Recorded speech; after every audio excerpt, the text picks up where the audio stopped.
जादुई तोता और दो दोस्त। बहुत पुरानी बात है। एक घने जंगल में एक हाथी और घोड़ा बहुत अच्छे दोस्त थे। कोई भी काम होता तो दोनों साथ मिलकर किया करते। एक दिन हाथी और घोड़ा एक नदी के किनारे आराम कर रहे थे। तभी कहीं से उड़ता हुआ एक जादुई तोता आकर नदी के पास गिर पड़ा। उस जादुई तोते पर हाथी की नज़र पड़ी। उसने घोड़े से कहा, दोस्त, देखो तो वो तोता देखने में कितना सुंदर है।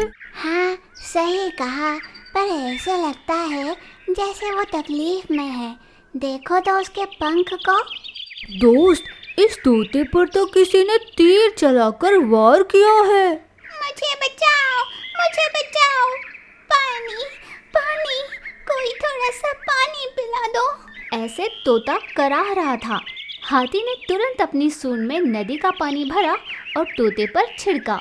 घोड़े ने तोते के पंख पर लगे तीर को झट से निकाला और उसे बचा लिया। घबराओ मत, तुम्हें कुछ नहीं होगा। हाँ, हम हैं तुम्हारे साथ। वैसे तुम्हें घायल किसने किया? सबसे पहले तो मेरी जान बचाने का बहुत बहुत धन्यवाद। मुझे एक शिकारी ने तीर चलाकर घायल किया था, पर तुम दोनों ने सही समय पर मेरी मदद कर मेरी जान बचा ली। इस उपकार के बदले में मैं तुम्हें एक बख्शीश देना चाहता हूँ। बख्शीश? भला क्यों? तुम पहले अपना ध्यान रखो। जाओ, मैं एक जादुई तोता हूँ। मेरी शक्तियों से मैं तुम्हारी इच्छाएं पूरी कर सकता हूँ। क्या कहा? तुम जादुई तोता हो? तुम में जादुई शक्तियाँ हैं? फिर जिस समय शिकारी तुम्हारा शिकार करने आया था, तब क्या तुम सो रहे थे? तब तुम्हारी शक्तियाँ कहाँ थी? हा हा हा हा हा। हा हा हा, हमने सोचा मुसीबत में हो इसलिए तुम्हारी मदद कर दे। तुम तो हमें कहानियाँ सुना रहे हो। मैं सच कह रहा हूँ, मुझ में जादुई शक्तियाँ हैं। उस शिकारी ने ये जान लिया था, इसलिए उसने मैं जब सतर्क नहीं था तब मुझ पर तीर चलाया। अगर तुम चाहते हो कि हम तुम पर भरोसा कर ले, तो एक बार बारिश करवा दो। कहते ही तोते ने बारिश बरसा दी। बारिश को रोक दो। कहते ही तोते ने तुरंत बारिश रोक दिया। घोड़ा और हाथी आश्चर्य से देखते रहे। इतनी जादुई शक्तियाँ होने पर भी तुमने शिकारी को कुछ किए बिना क्यों छोड़ दिया? जब मैं घायल हो जाता हूँ तब मैं अपनी शक्तियों का इस्तेमाल नहीं कर सकता। तुमने मेरी मदद कर मुझे ठीक कर दिया। तुम जब मुसीबत में रहो तो मुझे आवाज़ देना, मैं तुम्हारी मदद करने आऊँगा। ऐसा कहकर तोता उड़कर चला गया। हाथी और घोड़ा भी नदी के किनारे से निकलकर वापस लौट रहे थे। रास्ते में एक जगह शिकारी के बनाए हुए खड्डे में हाथी गिर जाता है। घोड़ा उसे बाहर निकालने की बहुत कोशिश करता है, पर नहीं निकाल पाता। आखिर हार मानकर वो खुद भी खड्डे में कूद जाता है। दोस्त, ये तूने क्या किया? अगर अब शिकारी आ गए तो हम दोनों को ही साथ ले जाएंगे। दोस्त, मैं मुसीबत में रहे दोस्त की मदद नहीं कर पाया। मेरा जीना और मरना दोस्त के साथ ही है, इसीलिए मैं भी कूद गया। तुझ जैसा दोस्त नसीब वालों को ही मिलता है। मैं बहुत नसीब वाला हूँ, पर फिर भी मैं इस बात के लिए राजी नहीं। कम से कम तुम उस शिकार के आने से पहले यहाँ से बाहर निकलने की कोशिश करो, वरना वो हम दोनों को ले जाएगा। नहीं दोस्त, मैं तुम्हें अकेला छोड़कर नहीं जाऊंगा। मुझसे ज़बरदस्ती मत करो। अरे दोस्त, हम इस चक्कर में जादुई तोते को तो भूल ही गए। अरे हाँ, उस जादुई तोते ने कहा था ना कि हम मुसीबत में उसे याद करेंगे तो वो हमारी मदद करने आएगा। कहकर दोनों ने मन ही मन उसे याद किया। तुरंत जादुई तोता वहाँ प्रत्यक्ष हो गया और दोनों को खड्डे से बाहर निकाला। दोनों से बीती सारी बात जानकर तोता उनकी दोस्ती से बहुत खुश हो गया। दुनिया में हर एक को ऐसा एक दोस्त मिले, ऐसा कहकर तोता वहाँ से फुर्र हो गया। एक दिन जंगल में भारी वर्षा हुई। सभी जानवर बारिश से बचने के लिए एक गुफा में चले गए। उस गुफा में एक प्रकाशमय चमकती हुई हीरे वाली नागिन दिखती है। उसे देख पहले तो सारे जानवर भयभीत हुए, फिर आश्चर्यचकित हो गए। तब उस हीरे वाली नागिन ने कहा, यह क्या है? सारे जानवर मेरी गुफा में कैसे घुस आए? तुम्हें देखकर हमें बहुत आश्चर्य हो रहा है। तुम्हारे सर पर ये रोशनी कैसी? ये रोशनी मेरे सर पर रही जादुई हीरे की है। जादुई हीरा? भला तुम्हारे पास कैसे? ये जन्म से ही है। एक दिन भगवान ने प्रकट होकर मेरे इस हीरे को जादुई हीरे में बदल दिया है। वो सब तो ठीक है, पर तुम्हें तो बिल में होना चाहिए ना। गुफा में क्यों घूम रही हो?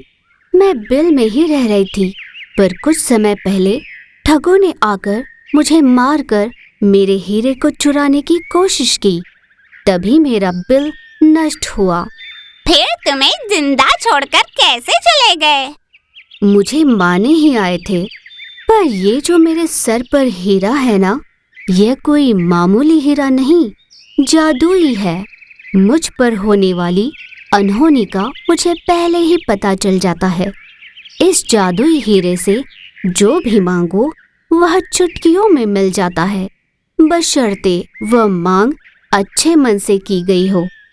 अगर ऐसा है तो मैं ही आजमाता हूँ। मुझे केले का एक गुच्छा मिल जाए। ये सुनकर नागिन ने अपने सर पर लगे हीरे की जादुई शक्ति से बंदर की मांग पूरी की। ये देख भालू खुश होकर बहुत बढ़िया कहता है। हिरन ने कहा कि बहुत समय से वो अपने सर पर एक सुंदर सा मुकुट पहनना चाहती थी। इस पर हिरन की मांग भी पूरी हो जाए, ऐसा मैजिकल हीरे से मांग करने पर तुरंत हिरन के सर पर एक सुंदर सा सोने का मुकुट आ जाता है। ये सब देख लोमड़ी के दूषित दिमाग ने सोचा, यह तेरा जादुई हीरा मुझे मिल जाए। मैंने तुम्हें पहले ही बताया था ना कि किसी के भी दिमाग में चल रही बात का मुझे पहले ही आभास हो जाता है। इन सब की मांग में भोलापन था, पर तुम मुझे मारकर मेरा ही मैजिकल हीरा हासिल करना चाहती हो ना? नहीं नहीं, भला मैं ऐसा क्यों सोचूंगी? तुम्हें गलतफहमी हुई है।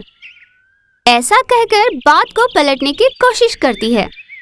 अपने मन में आ रहे दुष्ट विचारों को निकाल दो तो तुम्हारे लिए अच्छा होगा। तुम जीवित रहोगी, वरना मेरा ये जादुई हीरा तुम्हें भस्म कर देगा। कहकर एक पत्थर पर अपना जादू चलाती है। वो पत्थर भस्म हो जाता है।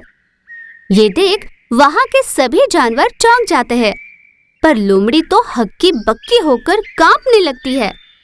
लगता है बाहर बारिश रुक गई है। अब तुम सब यहाँ से चले जाओ और किसी को ये मत बताना कि मैं यहाँ रहती हूँ। लोमड़ी, मैं खासकर तुमसे ये कह रही हूँ।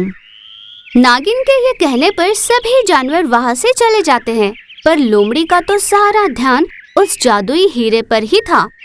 किसी भी तरह उसे हासिल करने की सोच रही थी, पर थोड़ी भी चूक हो जाए तो जैसे नागिन ने कहा वह भस्म कर देगी। यह काम वो अकेले नहीं कर पाएगी, इसलिए उसने सोचा कि किसी की सहायता लेनी पड़ेगी। ऐसा सोचकर वह हाथी के पास गई। तुम्हें मेरी एक मदद करनी होगी, करोगे? मदद? मैं तुम्हारी किस तरह की मदद कर सकता हूँ? बताओ दोस्त। मैं एक ऐसी गुफा के बारे में जानती हूँ जहाँ सर पर जादुई हीरे वाली एक नागिन रहती है। हमने अगर उस नागिन को मारकर हीरा हासिल कर लिया तो हमसे बड़ा बलवान यहाँ कोई नहीं होगा। हम जो चाहेंगे वैसे ही होने लगेगा। सुनने में बड़ा अच्छा लग रहा है, पर अपने खुशी के लिए किसी को हत्या करना सही नहीं है ना। मैंने तुमसे मदद मांगी है, सुझाव नहीं। तुम चलोगे या नहीं बता दो, नहीं तो मैं अकेले ही कोशिश कर लूंगी। तुम जो भी समझो, मेरा मन ये करने के लिए तैयार नहीं है। अच्छा होगा अगर तुम मुझे इसके लिए मजबूर ना करो और यहाँ से चले जाओ। कहकर हाथी चला जाता है। लोमड़ी भी कुछ न कह पाई और वापस आने लगी। रास्ते में उसे एक काली नागिन दिखती है। हेलो लोमड़ी जी, मैंने तुम्हें अभी हाथी से कुछ बात करते हुए देखा। तुम परेशान सी लग रही थी। परेशान नहीं, मुझे दरअसल एक मदद चाहिए। तुम भी नागिन हो ना, क्या तुम मेरी मदद कर दोगी? ऐसा पूछकर काली नागिन को सारी बात बता देती है। फिर काली नागिन ने कहा, मैं तुम्हारी मदद नहीं बल्कि तुमने मेरी मदद की है दोस्त। बरसों से जिस नागिन का मैं पता लगाने की कोशिश कर रही थी वो आज तुमने बता दिया। तुम्हें वह जादुई हीरा चाहिए और मुझे उस नागिन की जान। चलो अब उसकी खैर नहीं। कहकर लोमड़ी और काली नागिन दोनों उस जादुई नाग के गुफा तक पहुंचते हैं। गुफा में अंधेरा होता है। गुफा में इतना अंधेरा, इसका मतलब वह जादुई हीरे वाली नागिन यहाँ नहीं होगी। उसे इतना भी कम मत आंकना, आज उसका अंत निश्चित है। अचानक गुफा रोशनी से चमक उठता है। जादुई हीरे वाली नागिन दिखाई देती है। लोमड़ी, तुम कितनी चालाक हो ये जानने के बाद भी तुम्हें मैंने भस्म किए बिना छोड़ दिया। ये मेरी गलती थी। तुम्हें जिंदा छोड़कर मैंने भी तो गलती की। तुमने मेरे साथ जो मित्रद्रोह किया उसको सोचूं तो मुझे खुद से ही नफरत होने लगती है। इसका मतलब तुम दोनों पहले दोस्त हुआ करते थे? इसके बारे में हम बाद में बात करेंगे। पहले तुम्हें जो चाहिए था वह तो हासिल कर लें। मुझे जो चाहिए उसे लेने के लिए पहले तुम्हें इसकी जान लेनी होगी। मेरी जान लेने के लिए तुम दोनों को एक और जन्म लेना पड़ेगा। कहकर नागिन ने लोमड़ी और काले नागिन को भस्म कर दिया।